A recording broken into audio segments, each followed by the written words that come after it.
The tattoo shop went silent, except for the sound of two people crying. A young man who'd lost his best friend and a woman in a wheelchair who'd been carrying that friend's name on her skin for 5 years. Between them, a half-finished memorial tattoo and the truth she'd been the combat medic trying to save Marcus Webb when the second explosion hit. She'd survived, Marcus hadn't, and neither of them had known the other existed until this moment. For more powerful videos about our military heroes, please take a moment to subscribe to the channel. Your support helps us continue to tell these important stories. Ink and Honor Tattoo Shop occupied a small storefront on Madison Street, sandwiched between a coffee shop and a vintage record store. The interior was clean and professional, flash art on the walls, a stereo playing classic rock, the subtle smell of antiseptic and ink. Behind the counter sat Alexis Morgan, 32 years old, with dark hair pulled back in a neat ponytail and tattoos covering both arms from wrist to shoulder. Most clients noticed the artwork on her arms. Intricate designs, military symbols, beautiful shading. What they didn't notice, unless they looked closely, were the names. Dozens of them, written in careful script among the other designs. Each name represented a soldier Alexis had treated as a combat medic. Each name was someone she'd tried to save. Some had lived, some hadn't. Alexis had opened the shop 3 years ago, after 2 years of physical therapy and rehabilitation following the IED explosion that had shattered her spine and ended her military career. The transition from saving lives to creating art had been harder than learning to use a wheelchair. But eventually, she'd found peace in the buzz of tattoo needles and the trust of clients who sat still while she permanently marked their skin. The afternoon of October 12th started like any other Thursday. Alexis had 2 appointments scheduled, a woman wanting a floral piece on her shoulder and a walk-in memorial tattoo. Memorial pieces were common in her shop. Veterans, family members, friends, all came to immortalize those they'd lost. At 2:30 p.m., the door chimed, and a young man entered. He was maybe 27, with nervous energy and red-rimmed eyes that suggested recent tears. He wore a faded band t-shirt and jeans, his hands shoved deep in his pockets. "Hi," Alexis said with the warm professionalism she'd perfected. "Do you have an appointment?" "No, I called earlier about a memorial tattoo. You said walk-ins were okay on Thursdays?" "Absolutely.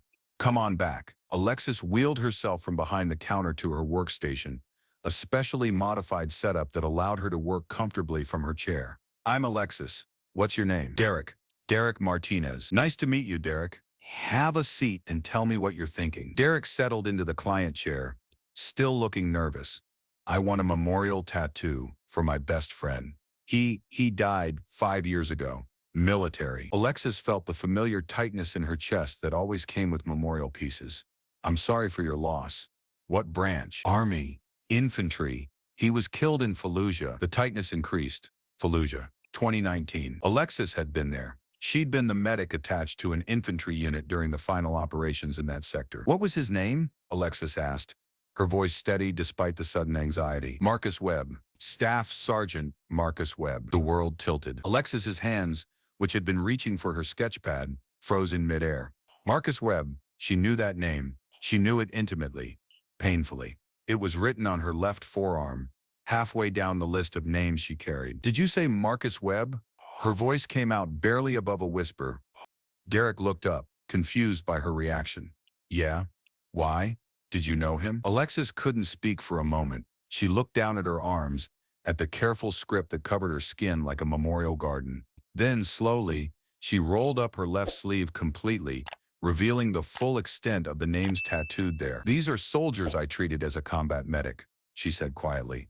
"Every name is someone whose blood I had on my hands, whose wounds I tried to treat, whose life I tried to save." Derek leaned forward, studying her arm with growing confusion. Then his eyes found it, about halfway down her forearm, written in the same careful script as all the others. Marcus Webb. His face went white. "You were there when he died." "I was his medic," Alexis said, and 5 years of carefully constructed walls began to crumble. "I was the one trying to save him when the second explosion hit." The tattoo gun Derek had been staring at slipped from Alexis's other hand, clattering onto the tray. Neither of them moved to pick it up. "Tell me what happened," Derek said, his voice breaking. "Please. The Army just said IED. KIA. They wouldn't give us details. His mom, she died not knowing how her son spent his last moments." I've been trying to find out for 5 years. Alexis closed her eyes. She'd spent 5 years trying not to remember. And now she was being asked to relive the worst day of her life. We were on patrol, she began, her voice distant. Route clearance mission in the industrial sector. It was supposed to be routine. We'd swept that route a dozen times, but the insurgents had gotten smarter. They'd planted a secondary device. Her hands were shaking now, and she gripped the arms of her wheelchair to steady them. The first IED took out the lead vehicle. Small explosion designed to stop the convoy and make us cluster together for casualty assessment. I was in the second vehicle. We dismounted immediately. That's protocol. I ran toward the lead vehicle with my aid bag. Derek was crying silently now, tears streaming down his face, but he didn't interrupt. Marcus was the vehicle commander. He'd taken shrapnel to his leg and torso, but he was conscious, talking, giving orders even while bleeding. That's the kind of soldier he was. Alexis's own tears were falling now. I got to him, started treating his wounds. The leg was bad but manageable. The torso wounds were deeper than I liked, but his vitals were stable. I was telling him he'd be okay, that the medevac was inbound, that he was going to make it. Her voice broke completely. Then Marcus looked at something behind me. His eyes went wide. He shouted secondary and shoved me hard. I flew backward about 6 feet, landed on my back, and then the world exploded. The tattoo shop was silent except for the sound of their breathing and quiet crying. The secondary device was 20 feet from where we'd been standing. Alexis continued. Marcus had spotted it, probably saw a wire or disturbance in the dirt. He used his last seconds to push me out of the blast radius. I survived with a shattered spine. Marcus took the full force of the explosion. He saved your life, Derek whispered. He saved your life, Derek whispered. Wow. He saved my life, and I couldn't save his. By the time I crawled back to him, Alexis couldn't finish the sentence. I held his hand while he died. He asked me to tell someone named Derek that he was sorry he couldn't make it to his wedding, that he loved him like a brother. Derek made it sound like he'd been punched. That was me. My wedding was supposed to be 6 months later. Marcus was going to be my best man. They sat in silence for a long moment. Two people connected by the same loss, carrying the same grief from different angles. I've blamed myself every day for 5 years, Alexis said finally.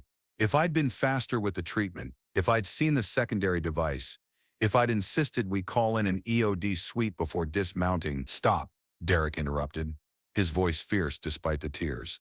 You don't get to carry that guilt. Marcus made a choice. He saw a threat, and he protected you. That's what soldiers do. They protect people. You said he was still giving orders while wounded. That's who he was. He died doing what he was trained to do, what he believed in. But I was supposed to save him. That was my job, and you tried. Marcus knew you tried.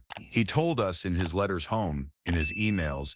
He told us about the medic who never gave up, who treated every soldier like family. That was you, wasn't it? Alexis nodded silently. Then you did save him, Derek said. Maybe not his body, but you gave him comfort in his last moments. You were there. He wasn't alone. Do you know how much that means? How much better it is than dying alone and afraid? I've never thought about it that way. You should. Oh. Because for 5 years, I've been haunted by the image of Marcus dying alone in the desert.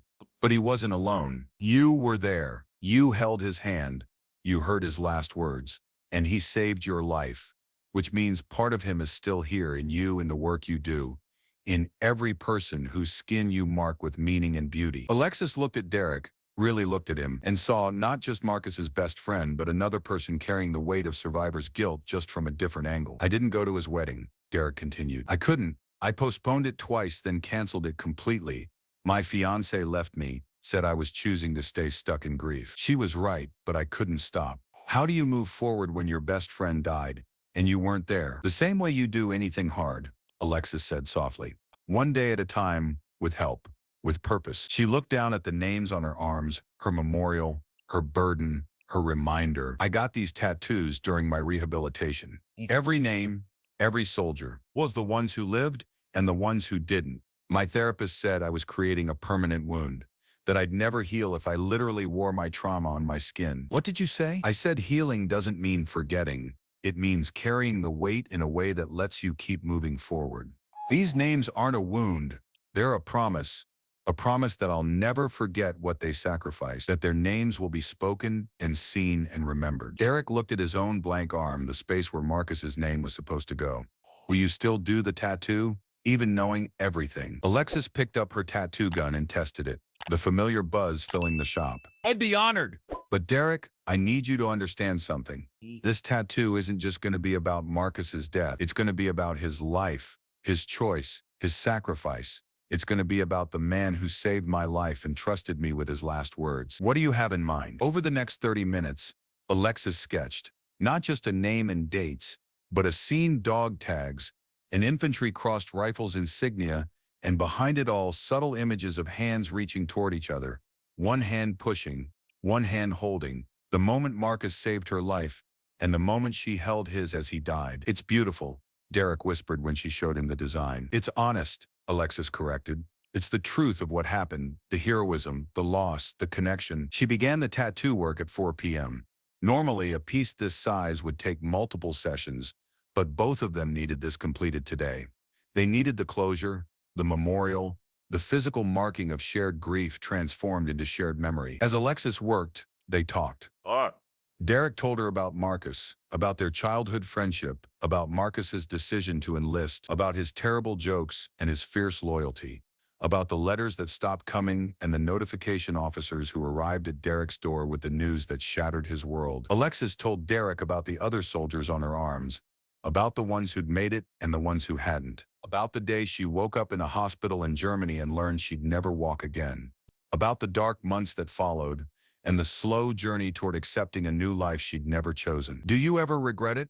Derek asked. Joining the military, deploying the whole thing? Every day, Alexis admitted. And never, it's complicated. Oh, lost my legs, my career, my sense of identity. But I also found purpose, brotherhood, meaning. And I saved lives. Not Marcus's, but others. That has to count for something. It counts for everything. The tattoo was finished at 7:30 p.m. As the October sun was setting outside, Alexis had worked with more care and precision than any piece she'd ever done. Every line was perfect, every shade exact. This wasn't just a client's memorial, it was her memorial too, her apology and her promise rendered in ink on someone else's skin. Derek looked at the finished piece in the mirror and broke down completely. It's perfect. It's exactly what I needed and didn't know how to ask for. Alexis wrapped the fresh tattoo carefully, giving him detailed aftercare instructions that he barely heard through his tears. When she finished, Derek did something unexpected. He knelt beside her wheelchair and hugged her. Thank you, he whispered, for trying to save him, for being there, for giving me this, for helping me understand that his death wasn't meaningless, that he made a choice, that he was a hero. Alexis hugged him back, 5 years of grief finally finding an outlet. Thank you for trusting me with this, for letting me tell you the truth, for not hating me for surviving when he didn't. I could never hate you. You're carrying him forward, just like I am, just in different ways. When Derek left the shop that evening, Alexis sat alone in the dimming light. She looked at her arms, at Marcus's name among all the others. For 5 years, that name had been a burden, a source of guilt, a reminder of her failure. But now, after talking with Derek, after creating the memorial tattoo, after sharing their grief, Marcus's name felt different. Not lighter exactly, but more complete. Like a story that finally had an ending, or maybe a new beginning. The next morning, Derek called the shop. I showed my mom the tattoo. She cried for an hour. Then she asked if she could meet you. She wants to thank the medic who was with Marcus at the end. Alexis agreed, and 3 days later she met Marcus Webb's mother in a quiet coffee shop. The woman was in her 60s, with Marcus's eyes and a grief that had carved lines in her face. Thank you for trying to save my son, Mrs. Webb said simply. And thank you for letting him save you. He always wanted to be a hero. He got his wish. Over coffee, they talked about Marcus, his childhood, his dreams, his service. Mrs. Webb showed Alexis photos she'd never seen. Marcus as a baby, as a teenager, in his dress uniform at basic training graduation. He wrote about you, Mrs. Webb said. Not by name, but he talked about his medic. Said you made him feel safe, like no matter what happened, someone was looking out for him. I tried, Alexis whispered. You did more than try. You were there when he needed you most. You held his hand. You heard his last words. You gave me closure I never thought I'd have. When they parted, Mrs. Webb hugged Alexis and said, my son is gone, but you're still here. Live for both of you, that's what he would want. 6 months later, Alexis got a call from Derek. Remember how I told you I canceled my wedding? Well, I'm getting married. For real this time, and I was wondering if you'd come. Marcus can't be there, but you're the closest thing to having him present that I can imagine. Alexis attended the wedding in her wheelchair wearing a dress that covered most of her tattoos but not all. During the ceremony, Derek acknowledged Marcus's absence and Alexis's presence, telling the story of how they'd met, how they'd shared their grief, how they'd helped each other heal. Marcus saved Alexis's life, Derek told the assembled guests. And in a way, Alexis saved mine. She gave me the truth I needed to hear, that Marcus died a hero, making a choice, protecting someone. That his death had meaning, that I could honor him by living fully rather than dying slowly in grief. After the ceremony, multiple veterans approached Alexis. Some wanted to thank her for her service. Others wanted to show her their own memorial tattoos, many done by other artists, and 3 of them asked if they could come to her shop for their own memorial pieces. I'd be honored, Alexis said each time. It's what I do. Permanent reminders that those we've lost still matter. A year after that first meeting with Derek, on the 6th anniversary of Marcus Webb's death, Alexis received a package. Inside was a photo. Derek, his wife, and their newborn son.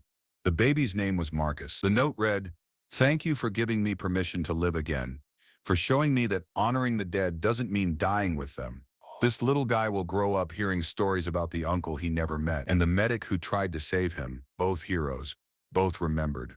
With gratitude and love, Derek." Alexis hung the photo in her shop, next to her license and her Army Commendation medals.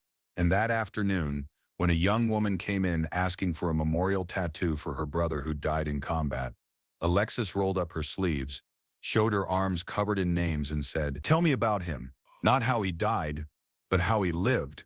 Because that's what these memorial pieces are really about. Celebrating a life, not just marking a death." Before you go, I want to hear from you. Have you ever found unexpected healing in a chance meeting? Have you ever discovered that sharing your pain with someone who understands can transform it into something meaningful? Share your story in the comments. I read every single one. And if you believe that honoring our fallen means living fully in their memory, hit that subscribe button for more powerful stories from veterans' past stories.